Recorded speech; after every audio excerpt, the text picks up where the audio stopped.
because I've been so excited about the show and wanted an opportunity to tell you what an amazing gift you had given me. Um, like I said, you made me feel like I could still be cool even though I was 40 years old. But I gather by what you say that you're slightly over 40. So I so I'm not hiding it. I'm 55. well, you looked half your age up there, and I'm not kidding. Like I said, all the cliches they say about musicians being cool and drummers getting all the chicks. You're why those cliches exist, man. With the hair and the sunglasses, I mean, you had it all down pat. One one thing I wanted to ask you though, my hero of all time, Phil Collins. He when he took over as the singer for Genesis, he said that he didn't want to sing at the drums because the vocal quality it diminishes that but boy, if that's true, you exploded that theory because you proved that you could do it all from right there at the drum kit. But I would not presume to argue with the master. Um, let's just leave it at maybe there is another gear in there if I stand up. okay, all right, well, I'd be curious to see what that gear could do. And now that I've seen the vast quantity of what you can do, like I want to hear some Quiet Storm from you. I want to hear some Smokey Robinson. I want to see what a male could do with maybe an Anita Baker song. Before we had this conversation, I just bought tickets to see Gladys Knight and Shaka Khan. They're touring together in Greensboro, and I thought, Now I'm jealous of you. well, What a show. yeah, well, I hope so. I hope so. My wife's gonna kill me if I can't pay the bills this month, but I bought a couple of tickets, so we'll see. I just published a new novel, so I said I'm using book sale money. I promise. The few dozen I've sold, that's the money I'm using for this. So we'll see. But I'm excited about it. But I mean, you could do Through the Fire or anything like that. Like, yeah, there Listen, you go.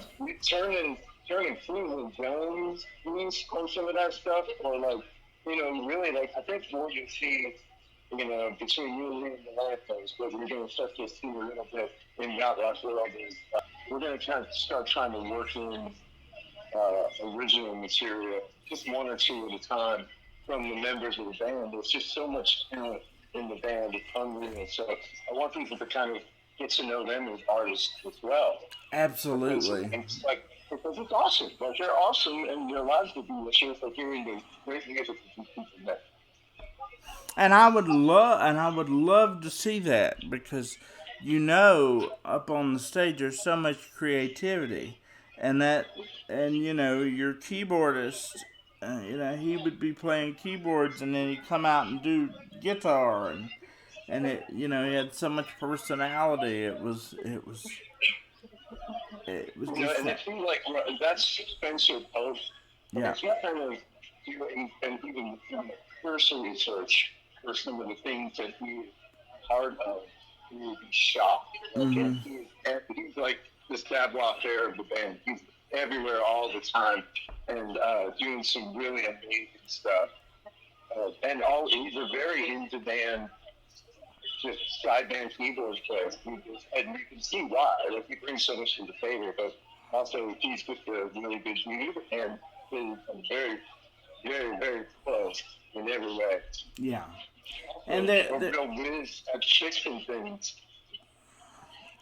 Oh, because he's such a master of instruments, He would have to know the inner workings of everything. Yeah.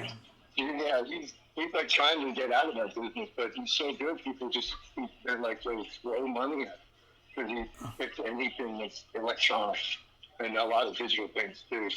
Yeah, and I mean, there when you're at a Yacht Rock Schooner show, there is a lot going on. Your focus is not going to be on one particular person. There's something going on all over the stage. Yes, and that is by design, honestly. It's like there's a lot of good bands out there. So, Yes. like, what do you do? Like, how do you, how do you make it something that people want to keep coming back to? And you're going to try and give them a little bit of showmanship, like engage with the audience, and instead of just playing songs at them. And it seems to work for us. Right. Well, it just seems, the yacht rock craze. What I just want to mention very quickly got started because of a 2005 YouTube sensation where somebody had fictionalized the meeting of, and you can correct me if I'm wrong anytime here, Kenny Loggins and Michael McDonald, and how they created What a Fool Believes while perhaps being on a cruise ship or something like that. Hence, The boat involved, I think. right. And hence why some people in the audience were wearing captain hats and everything. My friend Maston, who volunteered for the for the show that night, he used to be the assistant manager there at the Millwald. He came in his captain hat with the money shot happening, and that renamed the easy rock, the easy rock of the late 70s and early 80s as yacht rock, and caused a resurgence in popularity of people like Kenny Loggins and Michael McDonald and Hall & Oates and all those. But there was nothing there was nothing easy or elevator like in that show. It was very electric, very electrifying, very high energy, and people who are not as big a fans of that type of music as we are tend to classify it as more of a mellow elevator music type thing. But there was none of that going on in at the Millwald Theatre that night, and which proves that there's really none of that going on in the music. It's very energy fueled, very polished, very professional, which is why it's lasted for 40, 50 years. Yeah.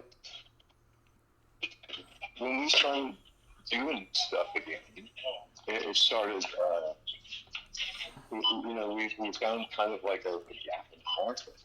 Where even the original artists weren't doing stuff, and we're like, let's get out there and do some stuff. In many cases, and Nick is talking about Yacht Rock Review. Right. Books, the original artists, like Phil Champlin, Bobby Campbell, Bobby Kimball. We did some shows with Gary Nice, with Robbie Stewart, and so Peter Beckett, some player, the guy from Ambrosia, so we've done like shows and tours with all these people. Yeah, I mean, you opened for Kenny Loggins, for heaven's sakes. Yeah, so it's like we're we hope that we contributed to the increase in the demand for their music over time. And so now it's like pretty mainstream.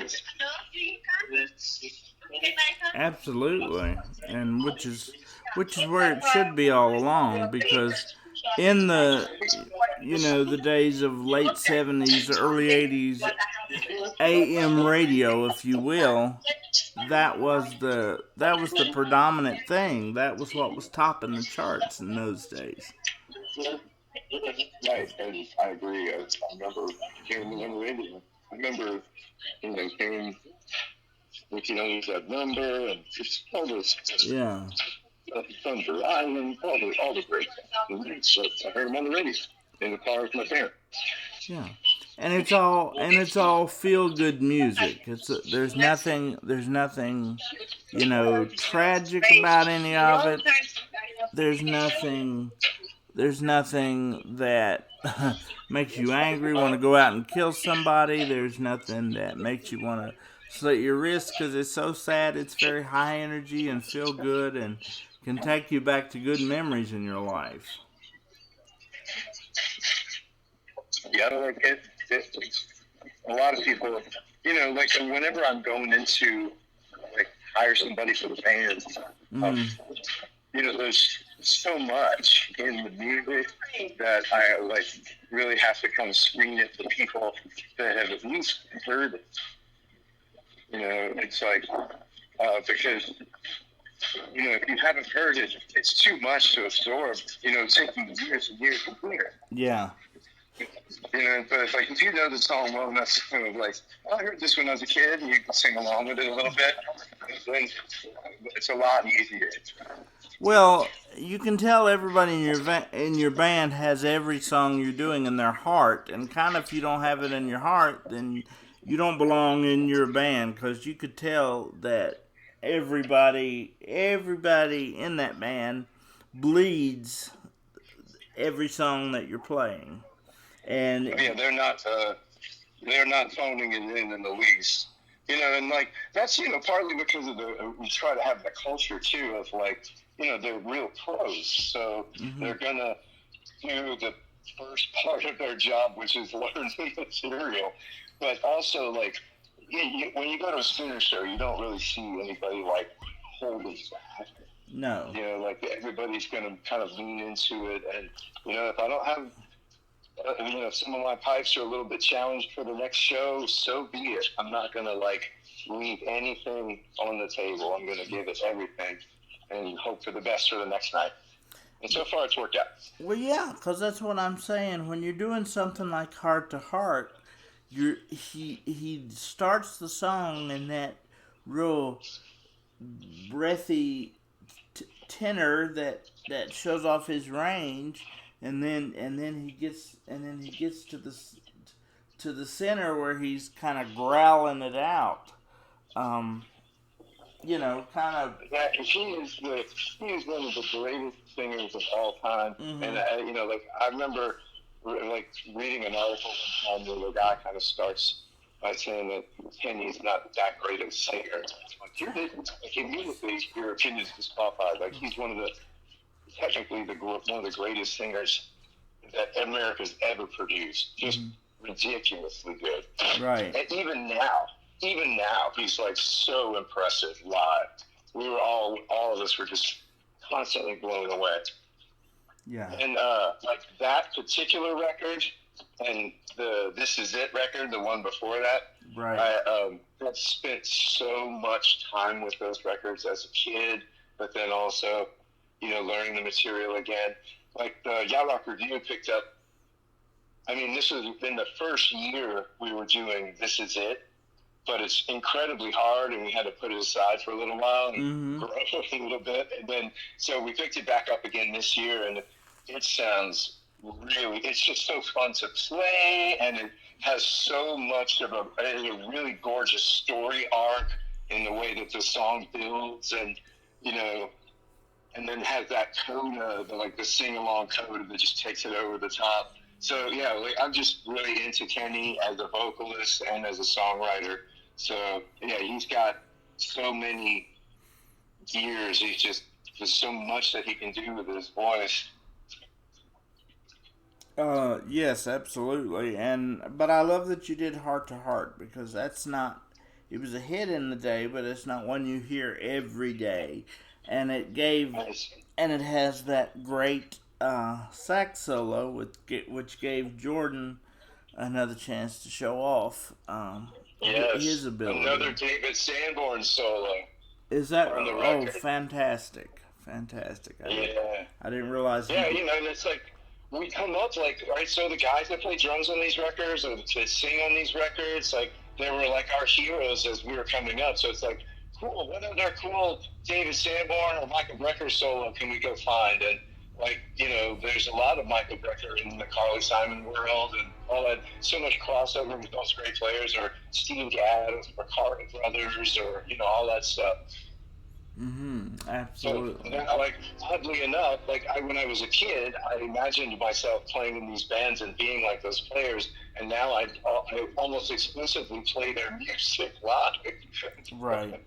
Well, we talked about how that Jordan shone in Baker Street and things like that, and you hit your peak with No Can Do and Heart to Heart, in my opinion, and then Brenda blew everybody away with You Belong to Me and You Make Lovin' Fun, and those.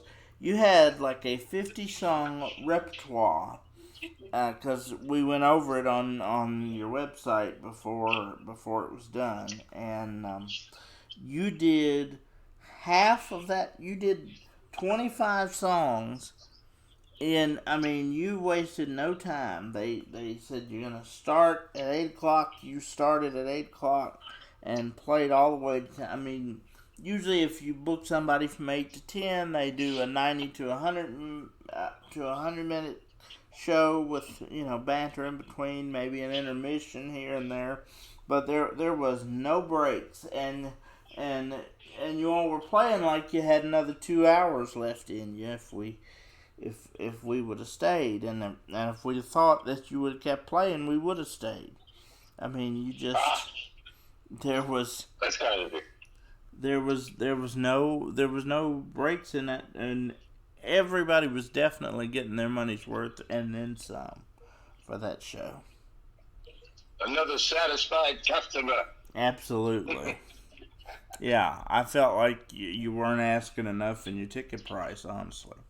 But I interviewed Betty Levette once. I don't know if you know her. She's an old soul singer that grew up in the Motown era but didn't make it, and she didn't have the cushion of Berry Gordy and all that, so she's been making it on her own and playing small venues, but she has an extremely powerful voice. And I told her the price of the ticket does not necessarily denote the quality of the show. And she said, would you put that on a placard and mail it to me? So I did. And so I say that most definitely applies to you. Your ticket prices could be double for the quality of show that you give. Man, thank you so much. That's so kind of you to say that. Well, that's absolutely true from the bottom of my heart. I just thought you guys were amazing, and I've kept your number in my phone. It's wonderful to get to talk to you again. I thank you for feeling the connection that I feel, because I certainly do. And you're right, us CP people, we are the most fun to get in trouble with, because we have to be cooped up. So when we finally get out, we kind of let it rip, and we are the ones to get in trouble with. That's for sure. That's right. You guys know where all the exits are. That's it. And because we're the last people that people would suspect too. I don't want to blow my cover, but Exactly. But that's, you can't be getting in trouble. You're with him. Why? He's helping me. I can't get across the street by myself. What? It couldn't possibly have been us, sir. Yeah, I would have never said that in my time at all. No. So, yeah. So when next time you come to Wytheville, let's grab dinner or something beforehand. Sounds great. That sounds really great. And if I'm ever down in Atlanta, I don't know if I'll get down there. The traffic's so terrible, but it's on my bucket list to go to the World of Coke. That's awesome. Yeah, I have a Coke problem, liquid, not powder. So I definitely want to check out World of Coke sometime before that sounds fun. Before the end of my days. But please come back to Wytheville. Thank you so much for the time that you've given me. I'd like to be able to share my review to the Yacht Rock Schooner page, but I didn't know how to. I didn't know how to get it on there, so I sent it to the messenger of the Yacht Rock Schooner page. So if you want to share that, I would like for all the guys. I'd like for all the guys to read it and to just know that I appreciate them all so very much. And yeah, if you said you sent the link to us on Facebook. Yes.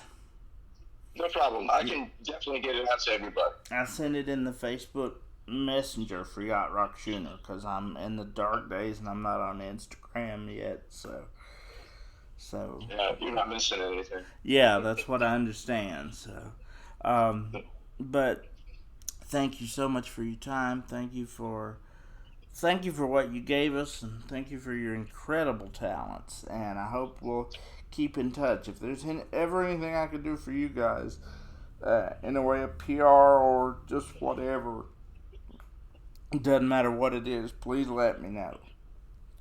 Thanks, Jack. I really appreciate it. Well, you're an awesome guy, and it's been a pleasure to talk with you. Likewise. Big pleasure. Thank you so much.